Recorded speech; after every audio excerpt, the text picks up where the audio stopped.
এই তো আমি আজকে আবার ইতস্তত ভ্রমণে বের হয়েছি। ঘরে শুয়ে বসে থাকতে থাকতে আর ভালো লাগতেছিল না, তাই মনে হলো বের হই। এখন কোথায় যামু এটা ডিসাইড করতে পারতেছিলাম না।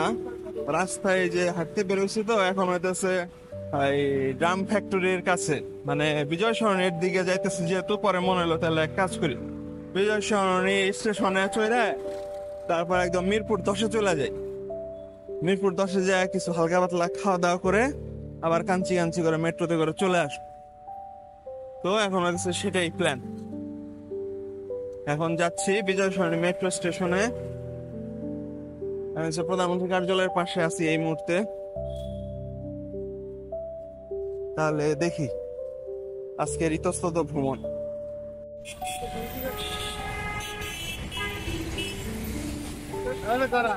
প্রধানমন্ত্রীর ছবি দিলে আরে এটাই।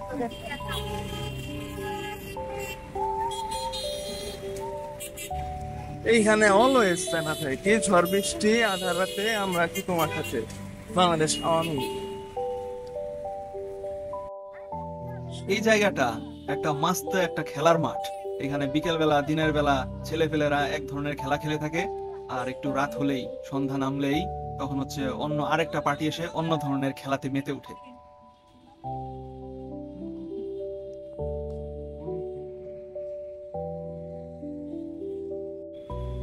এই তো আমি প্রায় চলে এসেছি বিজয় সরণি মেট্রো স্টেশনের কাছে।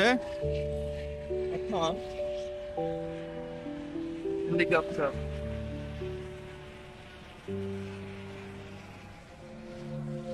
মাথার উপর দিয়ে একটা হেলিকপ্টার উঠে গেল। এই যে এইখানে অনেকদিন ধরে সিনেমা দেখি না। আজকে কি বার? সোমবার না? বুকারিফের সাথে দেখা করছি হচ্ছে বুধবারে, না? 5 দিন হয়ে গেছে। এই বৃহস্পতিবার তো বলছিল বুকা আরিফ আমাদের সাথে হঠাৎ বৃষ্টি সিনেমাটা দেখতে যাবে বাংলাদেশ ফিল্ম আর্কাইভে। এখন আর কথার তো কোনো দাম নাই, বিবাহিত মানুষ দেয়া যাব, বউ নিয়ে ঘুরতে গেছে। উদয় কইছিল তখন ঝোঁকের বসে কাউন্ট হিম আউট। ও এই যে এই জায়গাটা, this place. Change of plan. আমি প্রথমে বলছিলাম না যে মিরপুর 10-এ যাব খাওয়া দাওয়া করতে, কিন্তু না, পরে ভাবলাম যে 11তেই যাই। 11তে ওইখানে কোয়েল পাখির চাপ পাওয়া যাইতো, তো এখন আছে কিনা সেটাও দেখা হবে। যদি থাকে তাহলে খাবো, চাপ খাবো। আর হচ্ছে ওইখানে পূরবী সিনেমা হল আছে একটা, তো সেটা দেখতে যাব যে এটার কি অবস্থা। তো এই জন্য এখন আর মিরপুর 10-এ না, এখন আমি যাব মিরপুর 11তে। ইনিশিয়ালি আমি প্ল্যান করছিলাম মিরপুর 11তে যাব। মিরপুর 11তে এখানে কোয়েল পাখির চাপ পাওয়া যায়, তো কোয়েল পাখির চাপ খাইছিলাম অনেক আগে, মাঝখানে খাওয়া বন্ধ ছিল। তো আজকে ভাবলাম একটু 11তে গিয়ে কোয়েল পাখির চাপ খাই, আর ওইখানে পূরবী সিনেমা হলটা আছে সেটাও একটু দেখে আসি যে কি অবস্থা, ওইটা কি সচল আছে না নাকি কি অবস্থা। কিন্তু পরে দেখলাম যে না, এই মিরপুর 10-এ থেকে 11তে ভাড়া বেশি। এই জন্য টাকা বাঁচানোর জন্য মিরপুর 10-এ নেমে গেছি। আর এরপর ভাবলাম যেহেতু মাত্র 1 কিলোমিটার, 1 কিলোমিটার না, 1100 থেকে 1200 মিটারের মতো দূর, তো এইটুক রাস্তা একটু হাঁটি, যেহেতু ঘুরতেই বের হয়েছি। 10-এ নেমে তারপর হাঁটতে হাঁটতে দেখতে দেখতে ঘুরতে ঘুরতে 11তে যাব, যে তারপর ওইখানে হচ্ছে কোয়েলের চাপ টাপ খাবো আর দেখবো পুরোবির কি অবস্থা। মিরপুরের দিকে আমার খুব বেশি একটা যাওয়া পড়ে না, কারণ এইখানে থাকে না কেউ। আগে থাকতো আত্মীয় স্বজন, এখন আর কেউ থাকে না ওই রকম, তো এই জন্য যাওয়া হয় না। আর বন্ধু বান্ধব নিয়েও ঘোরা টোরা খুব একটা হয় না, একা একাই ঘুরি। লাস্ট গত বছর মনে হয় মিরপুরে আসছিলাম কাল্লুর চাপ খাইতে, তো এরপরে 1 বছরে আর আসা হয় নাই। এইবারই আর কি আজকে হঠাৎ করে চলে আসলাম। 10-এ থেকে 11তে যাওয়ার সময় মাঝে হাঁটতে হাঁটতে একটু টায়ার্ড হয়ে গেছিলাম, ঘেমে ঘেমে একদম একাকার। পরে দেখি যে রাস্তার পাশে শরবত আছে, তাই 10 টাকা দিয়ে 1 গ্লাস লেবু শরবত খায় একটু চাঙ্গা হয়ে নিলাম। এই তো পূরবী সিনেমা হলের সামনে চলে আসছি, কিন্তু একই অবস্থা, হল তো দেখি বন্ধ, সিনেমা টিনেমা চলে না। This is bad. আমার কথা আশা ছিল যদি পূরবী সচল থাকতো তাহলে পূরবীতে সিনেমা টিনেমা দেখতাম, কিন্তু এখন তো আর সেটা সম্ভব না। এরপর একটু সামনে গিয়ে দেখলাম যে এই পাশে আর খাওয়ার কিছুই নাই, তাই পরে তারপর আবার মেট্রোর স্টেশনে ঢুকে রাস্তার এই পার থেকে ওই পারে এসে তারপর একটু হাঁটলাম, হেঁটে এদিক দিয়ে খুঁজতেছিলাম। পরে তারপর দেখলাম আগের যে ঠেলা গাড়িতে চাপ বিক্রি করতো সেটা নাই, কিন্তু এই পাশে এইখানে একটা দোকান আছে শফিকের খাবার বাড়ি, এইখানে আর কি কোয়েল পাখির মাংস, চাপ, বার্গার এইসব বিক্রি করতেছে।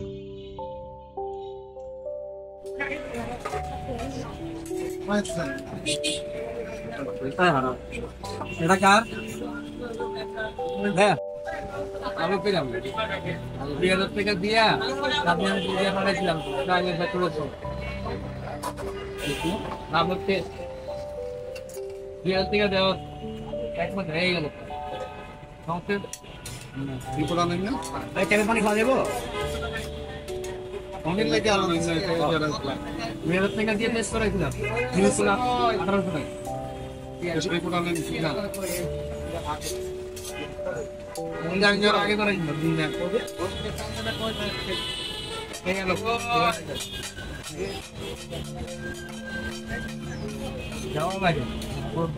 এরপর আমি এই দোকানে থেকে দুইটা আইটেম নিলাম, একটা হচ্ছে কোয়েলের মাংস বার্গার আর একটা কোয়েলের ডিম বার্গার। একটা 50 টাকা আর একটা 60 টাকা, টোটাল 110 টাকার বিল করলাম। কিন্তু খেয়ে সে আগের সেই স্বাদটা পাইলাম না। এটা যে কোয়েলের মাংস খাইলাম না কি খাইলাম, বেসন খাইলাম বুঝলাম না অ্যাকচুয়ালি। যাই হোক খায় ভালো লাগলো না, এই জন্য চলে আসছি তাড়াতাড়ি।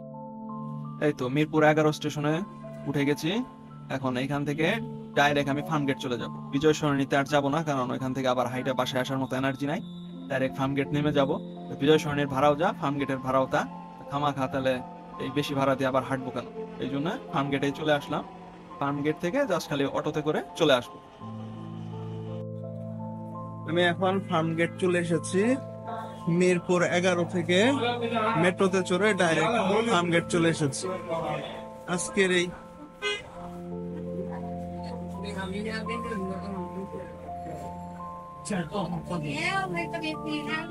আরে এটা আমি কোন পাশে রে?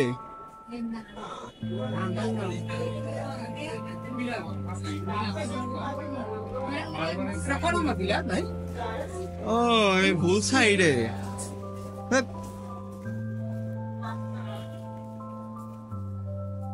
আমি যাব ওই দিকে, ভুল সাইড দিয়ে নামছি, এই জন্যই তো আবুল তাবুল লাগতেছে।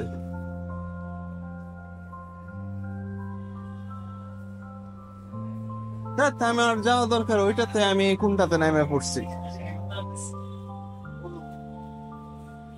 এটা দিয়ে না ওই যে 5 দিন আগে বুকারিফের সাথে এদিক দিয়ে গেলাম।